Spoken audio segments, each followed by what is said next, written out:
रजीम बिस्मिल्लाहिर्रहमानिर्रहीम। मक्खन जट पंजाबी चैनल वालों तमाम सुनने वालों अस्सलामु अलैकुम। हज़रत शेख सादी रहमतुल्लाह अलैह एक बड़ा सबका मौज किस्सा तहरीर करते हैं। ये जोड़े अल्लाह वालियां दे किस्से हुंदे ने या दास्ताना हुंदियां ने या कोई वाक़या तहरीर करते हैं, इहदा मरकज़ी ख्याल लोगों नूं समझाउणा हुंदा वा ते वो अपने ज़हन नाल तखलीक करते हैं समझाउण दे पारों।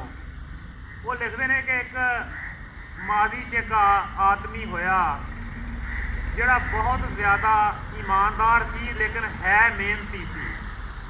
ਉਹਦੇ 3 बेटे सी। वो ਜਿਹੜੇ ਉਹਦੇ बेटे सी वो कमजोर सी, हथ हिला के नहीं सन राजी, लेकिन ਜਿਹੜਾ ਉਹਨਾਂ ਦਾ बाप सी वो बड़ा मेहनती सी ते उन्हें अपनी उस मेहनत के पारों ढेर सारी जायदाद भी बनाई। वो खुश अखलाक भी सी, लोगों के काम भी आउंदा सी, जरूरतमंदां की जरूरत भी पूरी करता सी, यानी कि अल्लाह के नाल तजारत भी करता सी। ते हो नहीं सकता कि कोई शख्स अल्लाह नाल तजारत करता होवे ते उहनूं किसी शै दी भुख आ जाए। ये किवें हो सकता जिन्हें अपना भाईवाल रब बनाया होवे ते उहनूं फिर किसी शै दी तंगी आ जाए या उत्ते गुरबत आ जाए? ये तो हो नहीं सकता। तो वह हमेशा अपने बेटियां नूं भी यही गल समझाउंदा सी कि तुसीं मेरी मेहनत ते ही बह के सारा कुछ खर्च करी जाने आ, कुछ अपने हत्थीं भी करो, कोई आप भी काम करो ताकि तुसीं भी दुनिया च नज़र आओ। लेकिन वो नाअहल सी, इधरों सुन के इधरों कढ़ दिंदे सी। वो इस पारों दिन रात बड़ा परेशान रहिंदा सी।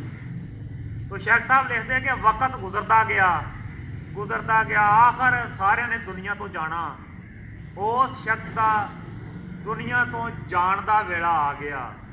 उन्हें बीमारी की हालत च काजी नूं बुलाया, उन्होंने कहन लगा कि पता नहीं मैं किहड़े वेले दुनिया तो टुर जाना वा, ते मैं तेनों 2 नसीहतां लिख के दे रहा।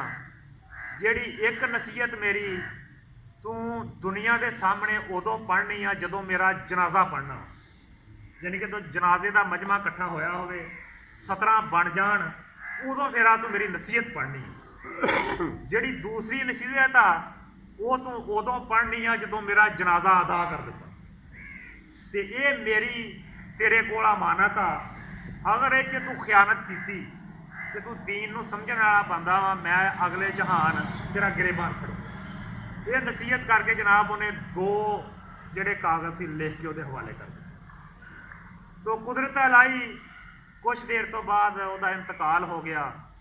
4 सवेरे रौला पै गया क्योंकि सखी आदमी सी ते सखियां वास्ते लोग बेलौस चले आउंदे आ, भावें उन्हां दी रिश्तेदारी ना भी होवे। जिहड़े लोग दोयां दे कम आए होण, दोयां दे दुख दर्द उन्हां वडाए होण, जरूरतमंद की जरूरत पूरी की होवे, उन्हां दे जनाजियां ते या उन्हां दी मैयत ते या उन्हां दी मौत दा सुन के लोग खिच्चे तुरे आउंदे आ, भावें उन्हां दी खूनी रिश्तेदारी ना भी होवे। तो जनाब बहुत सारा कट हो गया उहदे जनाजे ते। तो नहाया धोया सारा कुछ वो प्रोसीजर सारा गुजरन तो बाद जदों इमाम मस्जिद उहदा जनाजा पढ़न लगा वा ते उन्हें जनाब वो नसीहत के मुताबिक वो जी उसकी नसीहत सी वो पढ़ना शुरू करती। उन्हें कहा जी सारे मुतवज्जो होवो, ये मरन वाले की आ नसीहत सी कि जदों मेरा जनाजा अदा होवे सब तो पहले नसीहत पढ़ो। हुण उहदे ते जदों नसीहत पढ़ी तो अजीबो गरीब तहरीर सी। उन्हें उस नसीहत च लिखिया सी कि मेरी तमाम जायदाद उन्हां लोगों च तकसीम कर दिओ जिहड़े लोग मेरा जनाजा ना पढ़न। इस मजमे चों जिहड़ा मेरा जनाजा ना पढ़न वो मेरी सारी जायदाद उन्हां च तकसीम कर दिओ। लो जी ये ऐलान होने तो बाद हौली हौली लोग निकलना शुरू हो गए मजमे चों, 17 बनियां चों हौली हौली लोग निकलना शुरू हो गए। और पहल करने वाले उसके 3 बेटे थे। ਉਹਦੇ 3 बेटे पहलों गए, जो बेटे गए हौली हौली देखा देखी सारे बाहर निकल गए। वो इमाम मसी जिहड़ा इमाम सी वो बड़ा परेशान होया भी ये हुण मैं जनाजा किवें पढ़ा। वो इसे परेशानी च सी कि एक साइड तो 3 लोग होर आए शेख साहब लिखते कि ਜਿਹੜੇ ਜਿਨ੍ਹਾਂ ਦੀ ਕੋਈ ਹਾਲਤ ਇੰਨੀ ਅੱਛੀ ਨਹੀਂ ਸੀ ਦੀ ਮਲੰਗ ਟਾਈਪ ਸੀ ਕਿੰਨੇ ਜਦੋਂ ਉਹ ਆ ਗਿਆ ਉਹਨਾਂ ਨੇ ਆ ਕੇ ਪੁੱਛਿਆ ਜੀ ਇਹ ਕੀ ਮਾਜਰਾ ਵਾ ਕਿ तमाम ਦੁਨੀਆ ਇੱਕ ਪਾਸੇ ਖੜੀ ਆ ਤੇ ਮਈਅਤ ਤੇ ਇਮਾਮ ਇੱਕ ਪਾਸੇ ਖੜਾ ਵਾ ਉਹ ਇਮਾਮ ਨੇ ਆਖਿਆ ਜੀ ਇਹ ਮਰਨ ਵਾਲੇ ਦੀ ਨਸੀਹਤ ਸੀ ਮੈਂ ਪੜ੍ਹੀ ਆ ਸਾਰੇ ਛੱਡ ਕੇ ਪਾਸੇ ਹੋ ਗਿਆ ਤੇ ਤੂੰ ਵੀ ਸੁਣ ਤੁਸੀਂ ਵੀ ਸੁਣ ਲਓ ਉਹਨੇ ਉਹਨਾਂ ਨੂੰ ਵੀ ਉਹ ਨਸੀਹਤ ਜਿਹੜੀ ਉਹ ਸੁਣਾਤੀ ਵੀ ਇਹ ਮਰਨ ਵਾਲੀ ਦੀ ਨਸੀਹਤ ਆ ਵੀ ਮੇਰੀ ਸਾਰੀ ਜਾਇਦਾਦ ਉਹਨਾਂ ਲੋਕਾਂ 'ਚ ਤਕਸੀਮ ਕਰ ਦਿਓ ਜਿਹੜਾ ਮੇਰਾ ਜਨਾਜ਼ਾ ਨਾ ਪੜ੍ਹਨ ਉਹ ਜਨਾਬ ਤਿੰਨਾਂ ਮਲੰਗਾਂ ਨੇ ਸਲਾਹ ਕੀਤੀ ਉਹਨਾਂ ਨੇ ਆਖਿਆ ਇਮਾਮ ਸਾਹਿਬ ਅਸੀਂ ਇਸ ਜਾਇਦਾਦ ਨੂੰ ਧੁਆ ਧੁੰਨੇ ਆ ਤੇ ਅਸੀਂ ਦਾ ਜਨਾਜ਼ਾ ਪੜਾਂਗੇ ਤੁਸੀਂ ਇਹਦਾ ਜਨਾਜ਼ਾ ਪੜਾਓ ਇਹ ਗੱਲ ਸੁਣਨ ਤੋਂ ਬਾਅਦ ਉਹ ਇਮਾਮ ਦੇ ਚਿਹਰੇ ਤੇ ਵੀ ਖੁਸ਼ੀ ਆ ਗਈ ਚਲੋ ਮੈਂ ਮਜ਼ਹਬੀ ਫਰੀਜ਼ਾ ਅਦਾ ਤੇ ਕਰਾਂ ਲੋ ਜਨਾਬ ਇਮਾਮ ਨੇ ਤਿੰਨਾਂ ਨੂੰ ਖਿਲਾਰ ਕੇ ਨੀਅਤ ਬੰਨੀ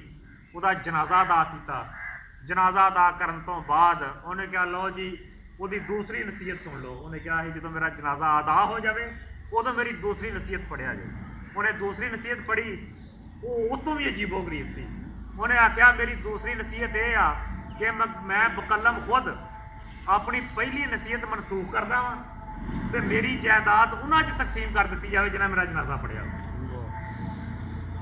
ਮੇਰੀ ਜਾਇਦਾਦ ਉਹਨਾਂ 'ਚ ਤਕਸੀਮ ਕਰ ਦਿੱਤੀ ਜਾਵੇ ਜਿਹਨੇ ਮੇਰਾ ਜਨਾਜ਼ਾ ਪੜ੍ਹਿਆ ਵਾ ਤੋ ਜਨਾਬ ਉਹ ਜਿਹੜਾ ਪੂਰਾ ਮਜਮਾ ਸੀ ਉਹ ਸਾਰਾ ਪਰੇਸ਼ਾਨੀ 'ਚ ਡੁੱਬ ਗਿਆ ਜਿਹੜੇ ਉਹਦੇ ਬੇਟੇ ਸੀ ਉਹ ਸ਼ਰਮਿੰਦਗੀ 'ਚ ਮਰਨ ਵਾਲੇ ਹੋ ਗਏ ਤੇ ਬਾਪ ਦਾ ਜਨਾਜ਼ਾ ਵੀ ਛੱਡਿਆ ਲੱਭੀ ਨਹੀਂ ਕੋਈ ਹੈ ਤੋ ਹਜ਼ਰਾਤ ਮੁਹਤਰਮ ਇਹਦੇ ਰਿਜ਼ਲਟ 'ਚ ਹਜ਼ਰਤ ਸ਼ੇਖ ਸਾਦੀ ਰਹਿਮਤੁल्लाह अलैह ਲਿਖਦੇ ਆ ਕਿ ਇੱਕ ਵੇਲਾ ਬਾਅਦ 'ਚ ਆ ਰਿਹਾ ਵਾ ਜਦੋਂ ਭਾਵੇਂ ਸਕੀ ਔਲਾਦ ਵੀ ਕਿਉਂ ਨਾ ਹੋਵੇ ਉਹ ਸਿਰਫ ਜਾਇਦਾਦ ਦੀ ਖਾਤਰ ਮਾਂ ਬਾਪ ਦਾ ਦੇਖ ਲਓ ਤੇ ਇਹਦੇ ਮਰਨ ਤੇ ਸਾਨੂੰ ਜਾਇਦਾਦ ਲੱਗੂਗੀ ਅਗਰ ਉਹਨਾਂ ਨੂੰ ਜਾਇਦਾਦ ਖੁੱਸਣ ਦਾ ਡਰ ਹੋ ਜਾਵੇ ਤੇ ਸ਼ੇਖ ਸਾਹਿਬ ਲਿਖਦੇ ਜਨਾਜ਼ਾ ਛੱਡ ਕੇ ਵੀ ਪਾਸੇ ਹੋ ਜਾਣਗੇ ਤੋ ਹਜ਼ਰਾਤ ਗ੍ਰਾਮੀ ਅਸੀਂ ਉਸ ਦੌਰ 'ਚ ਸ਼ਾਮਲ ਹੋ ਗਏ ਹਾਂ ਤੇ ਇਹ ਨਸੀਹਤ ਆ ਕਿ ਵਾਲਦੈਨ ਦੀ ਖਿਦਮਤ ਜਾਇਦਾਦ ਦੇ ਲਾਲਚ ਤੋਂ ਬਗੈਰ ਕਰੋ ਮਾਂ ਬਾਪ ਦੀ ਖਿਦਮਤ ਜਾਇਦਾਦ ਦੇ ਲਾਲਚ ਤੋਂ ਬਗੈਰ ਕਰੋ ਤਾਂ ਕਿ ਤੁਹਾਡੀ ਆਖਰਤ ਸੰਵਰ ਸਕੇ ਤੋ ਵੀਡੀਓ ਚੰਗੀ ਹੋਵੇ ਲੱਗੀ ਹੋਵੇ ਤੇ ਮੱਖਣ ਜੱਟ ਪੰਜਾਬੀ ਚੈਨਲ ਸਬਸਕ੍ਰਾਈਬ ਵੀ ਕਰਿਓ ਲਾਈਕ ਵੀ ਕਰਿਓ ਤੇ ਆਇੰਦਾ ਵੀਡੀਓ ਤੱਕ ਸਾਰਿਆਂ ਨੂੰ ਅੱਲਾਹ ਹਾਫਿਜ਼ ਅਸਲਾਮ ਵਾਲੇਕੁਮ